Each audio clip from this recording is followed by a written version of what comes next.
Salut, alors pour ceux qui ne me connaissent pas, je suis Olivier Moulin, je suis pasteur évangéliste, j'ai écrit 3 livres, je suis également correspondant de presse, j'écris quelques articles pour un grand journal local et enfin je suis prof d'harmonica. J'ai d'ailleurs une autre chaîne sur laquelle j'enseigne aux gens à jouer de l'harmonica blues.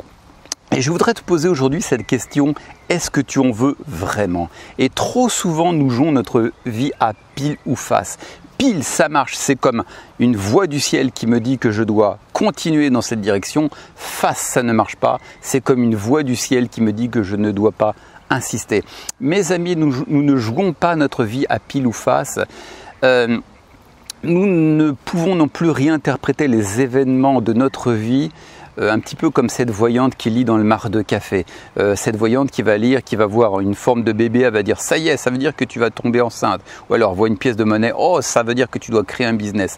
Non, nous ne pouvons pas jouer notre vie à pile ou face. Et ce qui est très important, c'est que tu saches au fond de ton cœur qui tu es et ce que tu es supposé faire de ta vie. Si tu réinterprètes facilement les événements, ta vie à la lumière des événements, eh bien tu peux facilement abandonner, tu ne vas pas persévérer, tu ne verras jamais les rêves de ton cœur se réaliser. Les événements les circonstances sont très trompeuses.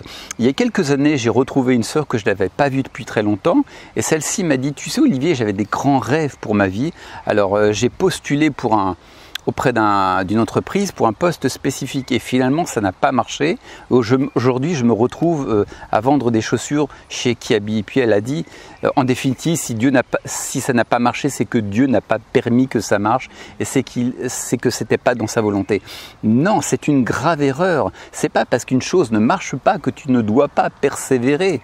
Imagine que tous les grands scientifiques ou que tous les grands inventeurs aient abandonné à leur première tentative. Eh bien aujourd'hui, nous serions toujours à conduire des chariots, nous ne connaîtrions pas Internet, l'aviation, la médecine n'aurait pas fait autant de progrès. Voilà, imaginez, on ne peut pas décréter que ce n'est pas notre destinée, que nous ne devions pas faire telle ou telle chose parce qu'on a essayé une première fois et ça n'a pas fonctionné.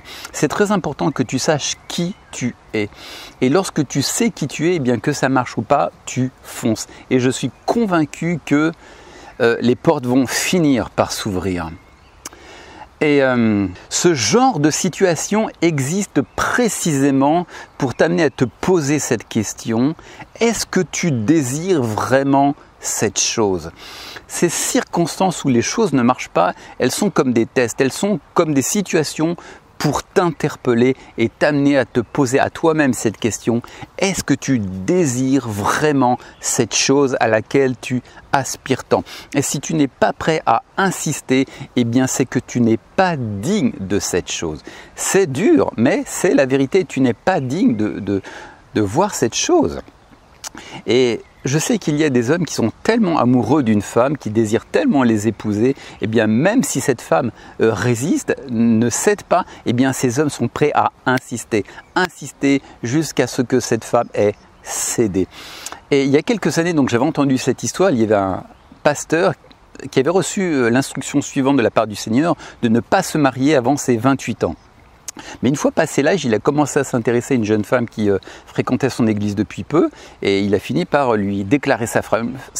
Il lui a dit « Je t'aime, est-ce que tu veux m'épouser ?» Et cette femme lui a dit non. Il a essayé une semaine plus tard, toujours non. 3 semaines plus tard, toujours non. Et je ne sais pas combien de temps ça a duré, mais c'était toujours non. Et un jour, cette femme est partie en Angleterre puisqu'elle était d'origine anglaise. Et là, le pasteur en question qui lui passe un ultime coup de fil, il lui dit « Écoute, est-ce que je pourrais venir te rejoindre en Angleterre pour quelque temps ?» Et cette femme a réfléchi, elle a dit « Ouais, pourquoi pas ?» Et cet homme s'est dit « Oh, c'est pas tout à fait un oui, mais c'est pas totalement un non. » Il commençait à sentir une ouverture. Et finalement, il était allé la voir, il a continué à lui faire la cour, etc. L'histoire est courte, mais l'histoire est longue, je vais faire court, mais finalement, elle a fini par dire oui, par tomber amoureuse de lui et ils se sont mariés. Et il y a une phrase que cette femme a dite, elle a dit « Quand j'ai vu sa détermination, j'ai vu que le zèle qu'il mettait pour gagner mon cœur, pour me faire la cour, eh bien c'est du zèle, de l'énergie, de la persévérance qu'il aurait pour conduire notre famille au top et la maintenir en pleine forme. » Et qu'est-ce que ça veut dire? Eh bien que cet homme ne s'est pas fié à un premier nom. Il n'a pas interprété ce nom comme « faut pas que j'insiste ». Cet homme a insisté, parce qu'il savait ce qu'il y avait dans son cœur. Et vois-tu, c'est d'autre part, si nous n'avons pas cette détermination, eh bien nous n'aurons pas la détermination de maintenir les désirs de notre cœur vivants. Il ne s'agit pas seulement d'aspirer une chose, mais il faut avoir aussi le caractère de maintenir cette chose vivante. Par exemple, mon père, lui, il a créé une entreprise, il avait ce désir, il a créé cette entreprise, mais il avait le caractère pour la maintenir vivante jusqu'à sa retraite. Donc il nous faut le caractère, le fait d'insister, eh bien c'est ce qui développe notre muscle émotionnel, notre muscle spirituel, notre détermination, comment on dépense beaucoup d'énergie pour surmonter toute adversité, pour ne pas baisser les bras, eh bien ça nous fortifie et nous aurons non seulement la capacité, la puissance de donner vie à nos rêves, mais nous aurons l'énergie pour les maintenir tout au long de notre vie. Et alors bien entendu, j'aime aussi apporter des équilibres dans mes enseignements. Et un autre point qui est très important, c'est de savoir faire la différence, la distinction entre la persévérance et l'opiniâtreté. Alors je crois vraiment la persévérance, c'est ce que je suis en train d'enseigner. Mais je crois aussi que souvent les gens font l'amalgame entre la persévérance et l'opiniâtreté. L'opiniâtreté, c'est lorsque tu t'efforces d'exercer des recettes, des stratégies qui ne marcheront jamais. Il faut avoir suffisamment de remise en cause, des fois être honnête avec soi, se dire j'ai essayé cette chose-là, ça ne marche pas. Vous voyez, des fois c'est tout simplement nos stratégies qui sont mauvaises, nos voies qui sont mauvaises. Il y a quelques années, enfin pendant longtemps, il y avait un gitan qui venait sonner à ma porte, toujours à la même période, et il essayait de me proposer ses services d'élagage ou de rempaillage des chaises ou pour aiguiser des objets tranchants. Et tous les ans, il revenait. Évidemment, moi, ça ne m'intéressait pas, quoi. Et finalement, au bout d'un certain temps, il a fini par se confier à moi. Il m'a dit, mais je ne comprends pas, personne ne veut de mes services, personne ne me veut mes services de rempaillage ou d'affûtage. Mais en définitive, vous savez, ce genre de métier ne marche plus. Les temps ont évolué. Pourquoi est-ce que les gens dépenseraient 100 ou 200 euros pour faire rempailler une chaise alors qu'ils en ont pour 10 euros aujourd'hui? On a des chaises neuves à 10 euros au supermarché d'à côté. Aujourd'hui, même les ciseaux, plus personne ne fait affûter les ciseaux. Voilà, maintenant on achète des choses toutes neuves.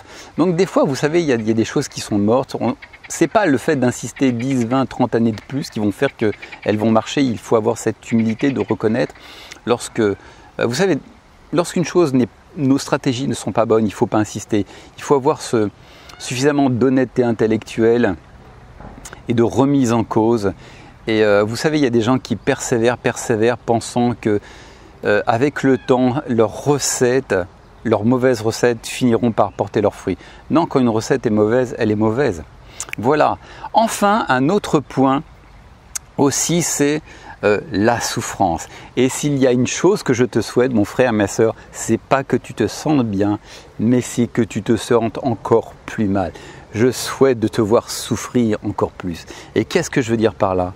Eh bien, c'est que l'une des pires choses qui puissent nous arriver parfois, et l'une des raisons d'ailleurs pour laquelle notre vie ne décolle pas comme elle le devrait, eh bien, c'est que nous ne sommes pas suffisamment dégoûtés de la situation médiocre dans laquelle nous sommes. Je crois beaucoup au contentement, c'est-à-dire d'être reconnaissant à Dieu dans les petites choses. Vraiment, peut-être qu'aujourd'hui, je n'ai pas un boulot génial, mais gloire à Dieu, merci pour ce travail, parce que certains donneraient tout pour avoir mon job.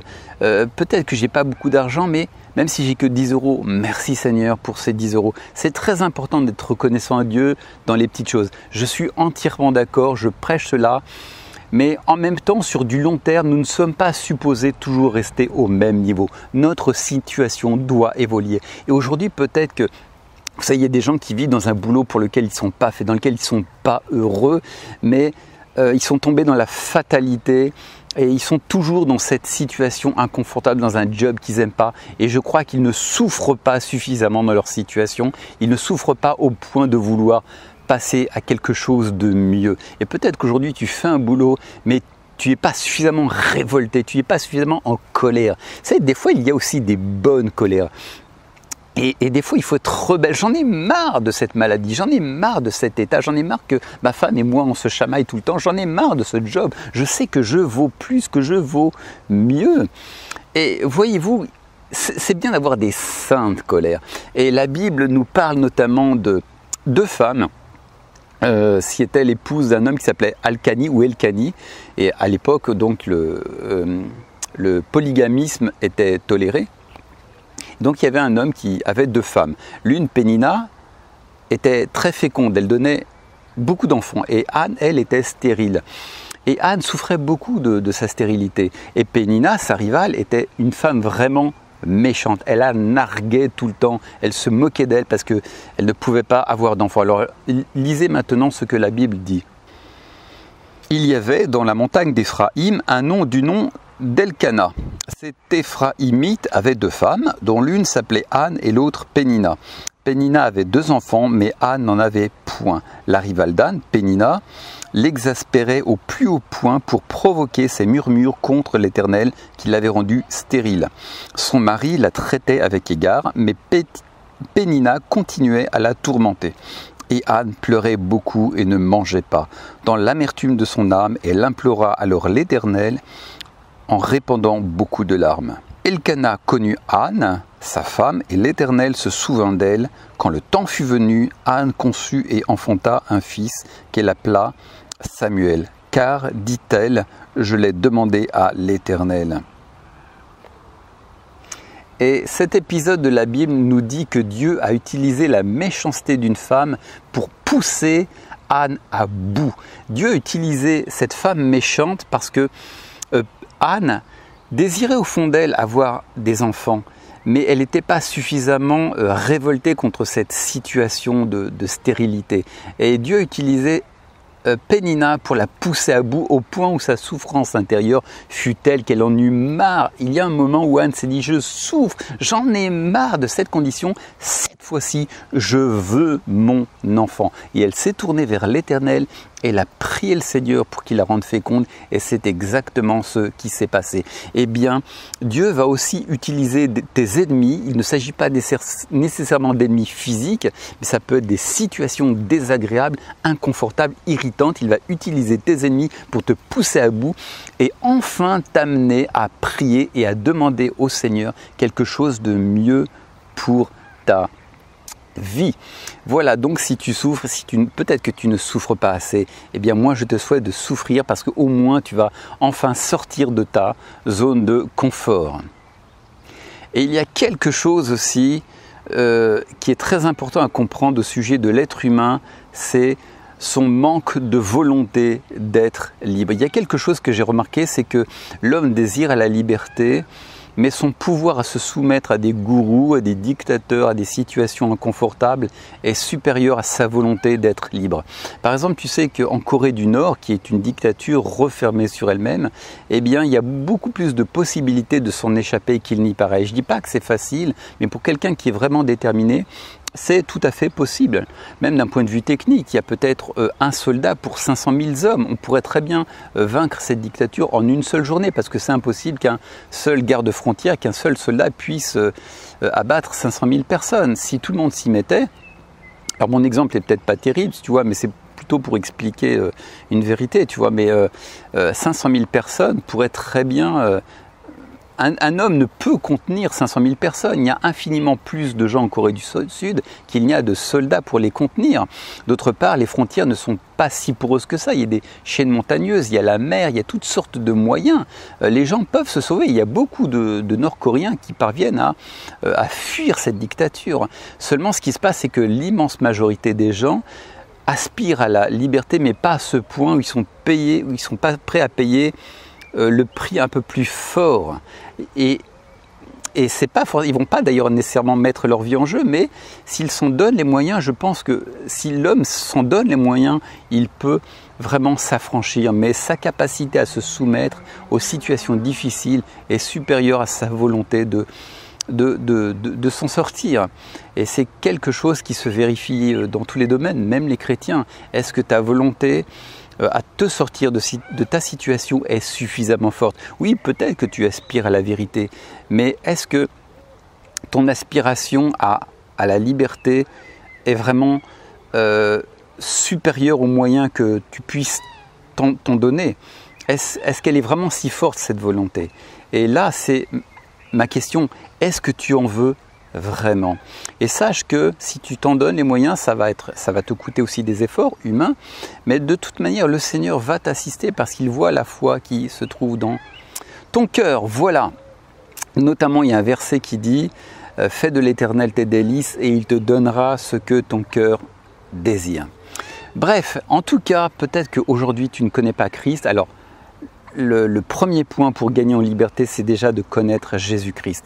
Ce n'est pas le fait de connaître des méthodes, mais déjà la première clé, c'est de connaître Jésus-Christ comme Seigneur et Sauveur. Et peut-être qu'aujourd'hui, toi qui me regardes, tu ne connais pas encore le Seigneur Jésus. Et je voudrais vraiment t'inviter à recevoir le Seigneur dans ta vie. Le Seigneur t'accepte tel que tu es. Il ne te demande pas d'être un super saint. Peut-être que tu as des péchés, peut-être que tu as un problème avec le tabac, l'alcool ou je ne sais quoi. D'ailleurs, c'est peut-être pas nécessairement le cas. Mais ce que je veux dire, c'est que tel que tu es, Dieu t'accepte aujourd'hui. Et tu peux l'accepter aujourd'hui, tu peux l'inviter par une simple prière et dire « Seigneur Jésus-Christ, Fils de Dieu, je te reçois dans ma vie. Viens restaurer ma vie. Viens maintenant, prends le contrôle de ma vie.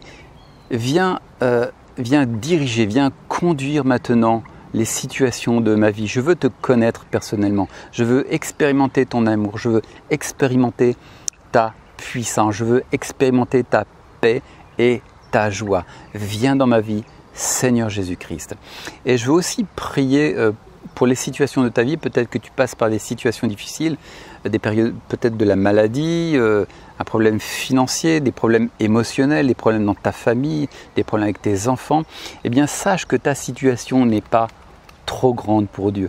Dieu est le Créateur et il peut tout à fait gérer toutes ces circonstances. Il y a 2000 ans, Jésus-Christ faisait des miracles et ce Jésus qui faisait des miracles, il n'a pas changé. Il fait toujours des miracles. Et si tu as un problème de maladie, eh bien, il y a un verset qui nous dit que par les meurtrissures de Jésus-Christ, nous sommes guéris. Ça veut dire que sur la croix, Jésus a porté déjà toutes nos maladies physiques et émotionnelles. Donc, je vais vraiment prier pour toi. Et peut-être donc que tu as une maladie, eh bien, pense à cette maladie, approprie-toi cette prière par rapport à une maladie spécifique de ta vie. Seigneur, je prie pour cette personne. Et je te demande, Père, de guérir son corps. Quelle que soit cette maladie, Père, l'Esprit de Dieu, l'onction de guérison descend sur cette personne. Je te demande aussi de guérir sa pensée, de guérir ses émotions, de restaurer sa vie, que cette personne puisse expérimenter ta joie, ta paix et ton amour. Oh Seigneur, viens visiter cette personne, viens te révéler à elle, viens ouvrir ses yeux spirituels. Dans le nom de Jésus-Christ, Amen. Je te donne rendez-vous pour la prochaine vidéo. Ciao!